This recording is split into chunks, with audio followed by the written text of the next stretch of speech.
What's going on, YouTube? Back at it again. Uh, Today, I'm actually bringing you guys one of my favorite, I think, build guides or build videos that I've worked on, mainly because I've been highly critical of this build for a long time, but I think that I've finally figured it out. So today, we're going to bring you guys the Fire Staff. So I think where the Fire Staff has struggled and why I particularly have been kind of critical of it and why I do still kind of think it needs a buff is because early game it is significantly weaker than the other weapons in my opinion. However, as you level up, as you get the weapon leveled up, and as you get more like more and more intelligence, the weapon can be extremely useful, and I think it's super strong. So I think probably around level 13, 12, 13 is where you're going to start seeing a significant improvement in the fire staff. So if you're leveling it, if you're working with it now and you feel like it's kind of weak, just give it time, and eventually it's going to become a super useful and really powerful weapon, I think. I have been on vacation now for like the last week or so, so I haven't really streamed, haven't done much in the way of like YouTube or videos or anything like that. So I'm excited to kind of get back after it here. For those of you who don't know, I do stream every Tuesday, Thursday, and Saturday. I'll put a link in the description as well as a link somewhere up here above my head. And you can catch the streams live if you do want to catch the content. We do run these builds in the stream so that we can kind of get a test of it, so that we have video and things like that to kind of show you guys. But as far as this build goes, let's start with the gear, and then we'll move on to the attributes that you're going to want to use. So I do run this build in light. Anything that can get you more damage here is going to be better. This build, like I said, it suffers early, so anything to boost that damage up as much as you can is going to be extremely helpful. Everything I am using is of the scholar right now, so we have just intelligence only on there. I don't really know, and maybe somebody can tell me why this is, but the harvester gloves and the harvester shoes count as light even though they're medium. I don't really know why, but they do. So I'm running the harvester shoes, harvester gloves, and then I got everything else is of the scholar. As far as the weapons go, we obviously have the fire staff, and then I'm running ice gauntlet along with it. I think this just gives you the ability to have really strong single target with the fire staff, and then the AoE abilities of the ice gauntlet. So now let's go over to the attributes. On the attributes, I right now I am really just hard stacking int. I think that the fire staff, like I said, it becomes just stronger and stronger and stronger with the more int you have.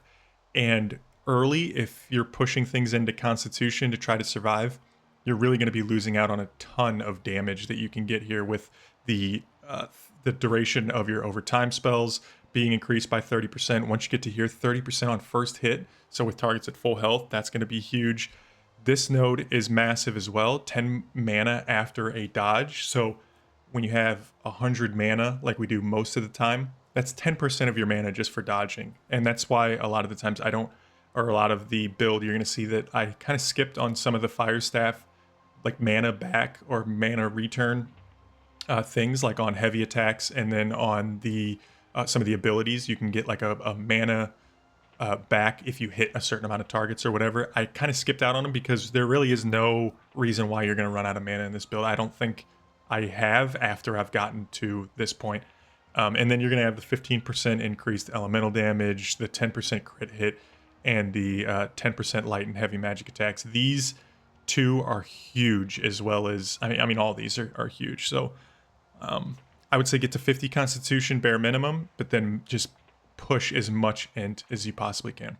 So that's really going to do it for the attributes and the gear. Super straightforward, super simple. I'm going to throw some gameplay up, and we can go over the skills, the active skills, and then the passive nodes that you're going to want to take to turn the fire staff into a beast.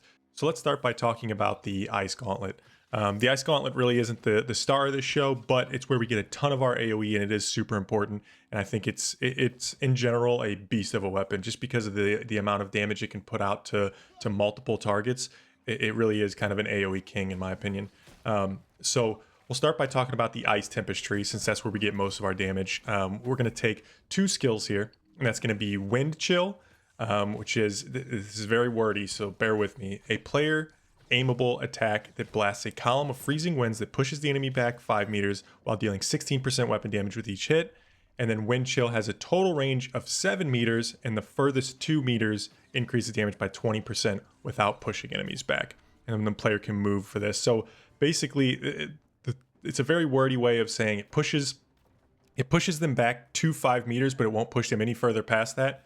But those 2 extra meters on the end, because it can go up to 7 meters, won't be pushback, but they will do extra damage. And that's important when it says the player can move during this, because you can force enemies back and then kind of walk back, and they can't get closer, but they're always going to get further away, if that makes sense. So they're always taking that 20% increased damage, which is really helpful. And then we're going to take the 2 passives underneath that. So we're going to take Enduring Chill, increase the duration of Wind Chill by 1 second. That's always good. Just increase the time, increase the damage.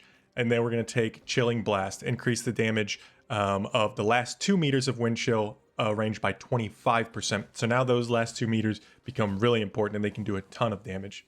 And then we're going to take Ice Storm. So in my opinion, this is one of the best skills in the game.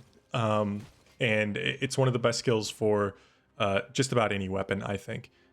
This is a ranged attack that deals 17% weapon damage every 0.25 seconds, slows the enemies within a 5 meter frosted area, and then a 25% slow 20 meter range for 5-second duration. Dude, I don't understand why the Ice Gauntlet skills are so complicated to read. Just figure it out, all right? Anyway, we're going to take the 3 passives underneath of Ice Storm to kind of boost it up and make it that much stronger. We're going to take Weakening Gust, which incoming damage is increased by 10% for 3 seconds to enemies in the Ice Storm if below 50% health. So the lower health they are, the more damage they're going to take. And then we're going to take Storm Summoner. So Ice Storm's mana is decreased by 80% when you're at full mana. So if you know you're going to be pulling a big group of enemies, I would always kick it off with the Ice Gauntlet. But we'll get to, if you're pulling a single target, you're going to always want to keep with the Fire Staff. And then we're going to take Punishing Storm, which increased the damage by 10% for each enemy in Ice Storm. Now, this is, unless they have fixed it done like a ghost patch or something, this still is kind of broken or weird at the time of recording this video, to where when you take Punishing Storm on the Ice Gauntlet, it actually makes it to where if you cast Ice Storm and switch weapons, Ice Storm immediately cancels. So if it's not fixed and it's doing that, just don't take this for now, just because you want to be able to have Ice Storm down and be able to switch back and forth, because they're getting these other debuffs in there as well that you want to keep on them. And it's just kind of bad whenever when you switch weapons, it just instantly cancels Ice Storm. So until that's fixed, maybe don't take this, but when it's fixed, this is going to be an insane ability to have. So let's move over to the passive skills. So we'll go from top to bottom. We're going to take Critical Rejuvenation, recover 15 mana after triggering a critical hit on a target. It's always good. And then we're going to take Energized Critical. So this is going to increase the critical damage of spells by 15% when you're at full stamina. I will say there's 2 playstyles to this build, where when you're using the Ice Gauntlet, you can freeze enemies and slow enemies, and you can get mana back in a lot of different ways. But when you're playing as the Fire Staff, you're going to be doing a lot more moving and rolling and things like that. So it's something you're going to have to get used to. But when you're using the Ice Gauntlet, you're going to want to stay full stamina as much as possible for this buff. And then we're going to take Gathering Storm. So this is going to hit with 3 consecutive light attacks. It's going to grant you 15 mana. Again, 2 different playstyles. The Fire Staff, you're going to see we take a lot of heavy attack things. Everything we do is going to be a heavy attack, whereas the Ice Gauntlet, everything's going to be a light attack. Again, it's like patting your head and rubbing your tummy at the same time. You're just going to have to get used to, like, when you switch, knowing that, okay, I need to stop holding left click, versus whenever I'm on the Fire Staff, I need to hold left click. And then we're going to take Critical Frost, which is going to increase the critical chance of hitting enemies in the frosted area with Frostbite or with Frostbite by 20%. So this is just an awesome ability to have when they're in our Ice Storm. They're gonna have a huge chance for to be crit, which is awesome, because that plays into everything else, right? It plays into getting more mana back. It plays into the critical hit damage and all that kind of stuff. And then we're going to take Ultimate Chill. So this is going to be the last skill in the Ice Tempestry. which is going to ice abilities, chill targets, increasing ice damage by 35% for 3 seconds.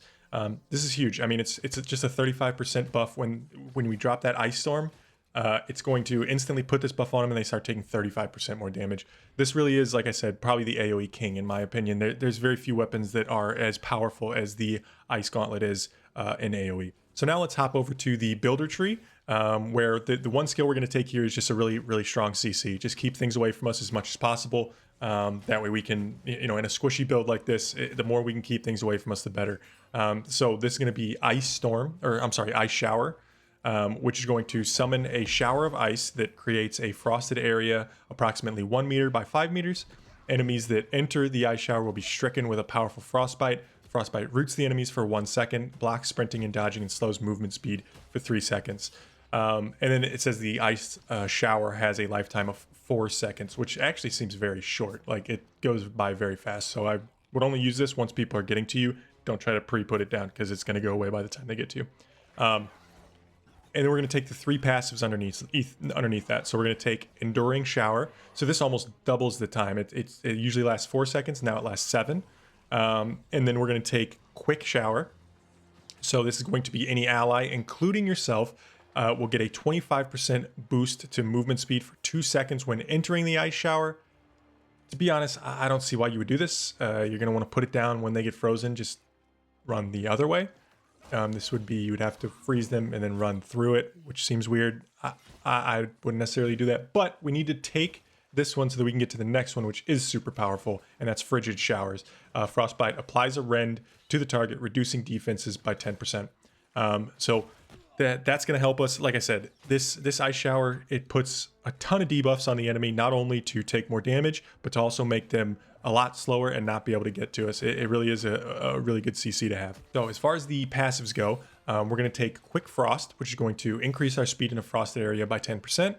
We're going to take Refreshing Frost, which reduces all cooldowns for ice abilities by 20% when casting an ability in a frosted area. So a lot of times in the gameplay, you'll see me throw like Ice Storm down and then use Wind Chill. It's going to reduce that the cooldown of those abilities by 20% when I'm in that frosted area. And then we're going to take Defiant Freeze. So this is going to, casting an ice ability creates a hardening layer granting you 20% fortification for 2 seconds. The more defense, the better in this. Like I said, we're not really going to run a ton of Constitution here until way later in the game when we have the ability to do so. So anything to reduce the amount of damage we're going to take and keep things away from us is going to be better. So that's going to do it for the Ice Gauntlet. So let's go talk about the Fire Staff, because that's really where we're going to shine in this build. So we'll start with the Fire Mage tree.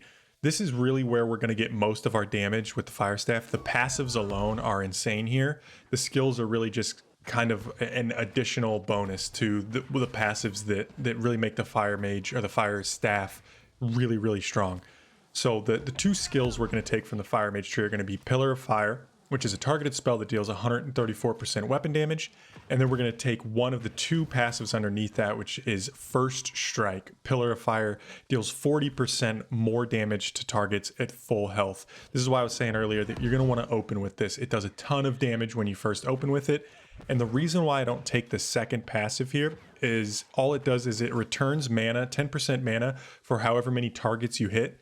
There's really no time where I feel like I need additional mana. All of the not only do the passives return mana, but if we have 200 or 250 int, whichever one it is, you get 10 mana back from rolling anyway. And you're going to see we're constantly like rolling to get away from things and stuff like that. There's really no point in wasting a skill point on mana return that we really don't need in general.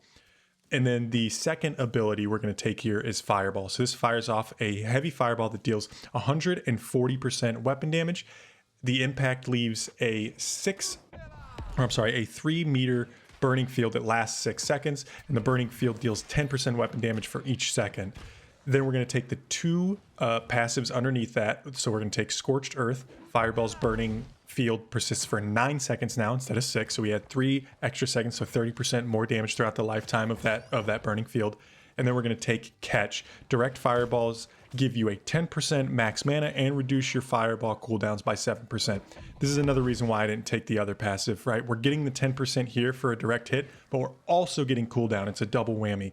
And that's why I think that this one is worth taking, whereas the other one, not so much. So let's get now to the passives. This is really where the Fire Staff really makes its mark, in my opinion, and becomes a really strong weapon. So we're going to take, starting from top and moving our way down, we're going to take Spell Focus. So heavy attacks restore 5% of your maximum mana on hit. There you go. See, we're getting mana back every time we hit a heavy attack. And then we're going to take Clear Mind. So while above 50% mana, you gain 10% weapon damage, or 10% Empower, which is 10% increased damage. And then we're going to take Singe. So when you critically hit with the Fire Staff, it causes burning, dealing 3% weapon damage each second for 6 seconds. This doesn't sound crazy right now, but we take a ton of stuff to give us crit chance later in these passives. And that's what really makes this start to shine. And then we're going to take Spell Slinger. So this is the abilities, your abilities gain a 15% chance to critical strike. There you go. We're critting more, and we're putting a burn on them when we crit. And then we're going to take Clear Casting. So if you haven't taken damage in 3 seconds, you deal 10% more damage. So now we have 2 increased damage things. We're going to have Empower for being over 50% mana. And if we don't take damage and we're rolling around and we're evading hits, we're going to have another 10% increased damage. And then we're going to take Prophet of a Fire God, which is maybe one of the coolest sounding or coolest named passives in the game. This is while holding a Fire Staff, your critical strike damage is increased by 20%. So now we're increasing our crit chance by 15% and our crit damage by 20%. And then we're going to take Flare. So heavy attacks no longer consume mana. So not only are we getting 5% back for casting heavy attacks, but they don't cost mana either. So it's just a straight 5% back whenever you cast a heavy attack. And then we're going to take the final passive, Rune of Helios. So this is casting a fire spell, places a 2-meter rune on the ground, increasing spell damage by 30% while standing in the rune. The rune lasts for 7 seconds and it has a cooldown of 30 seconds. It's just a really, really strong buff to give yourself after you cast that first ability. The second and all the heavy attacks are going to be that much more powerful. So now let's move on to the Pyromancer tree. We're not going to take a ton here, but the stuff we do take is really strong. It gives us a lot of mobility. So the skill we're going to take here is Burnout, where we're going to dash through enemies, dealing 129% damage on hit. Passing through a target will catch them on fire, applying a burn that deals 10% weapon damage for each second for 8 seconds. And then we're going to take the 2 passives underneath this. So we're going to take All In, which is Fire Staff cooldowns are reduced by 5% for each foe hit with Burnout. And then we're going to take Heated Up. So this is Burnout goes 50% further. So now we can use this to get super far away from the enemies and just keep us that much safer. And then the passives we're going to take here are, we're going to take Pyromania while holding a Fire Staff, and below 50% max health, damage is increased by 20%. So if we are taking damage and we're getting messed up, we're going to do more damage the more damage we take, which is perfect. And then we're going to take Let It Burn. So this is whenever burn deals damage, you gain 10% Fortify for 2 seconds. Again, we took Fortify on the Ice Gauntlet, we're taking Fortify here, and we should have burn on the enemy just about all the time because we're either critting or we're going to be dashing through them. So we're always going to have this up because they're always going to be ticking, which means this is always going to be refreshing. And then we're going to take Kindle. So burns last 20% longer, which they're just going to take more damage. Or we're going to have Fortify for longer. It's just a super strong passive. And that's really it. So you're going to see in the gameplay that I'm not running. I don't have the Burnout on currently. And that's because I would highly suggest that while you're leveling your Fire Staff, max out the Fire Mage tree first. That Fire Mage tree, the passives are insane, the skills are super strong, and just worry about getting that done, and you're going to have way easier time using the Fire Staff than if you try to do both trees at once. It's just going to be a lot easier that way. But that's going to be it. So like I said, there is kind of a play style to this where the Fire Staff is a little bit more heavy attack, rolling, dodging, trying not to get hit. Whereas the Ice Gauntlet, you're still trying not to get hit, but a lot more of freezing targets, holding them in place, CCing them, and light attacking them down. So on that note, I appreciate you guys stopping by, and I hope to catch you in the next one. Bye!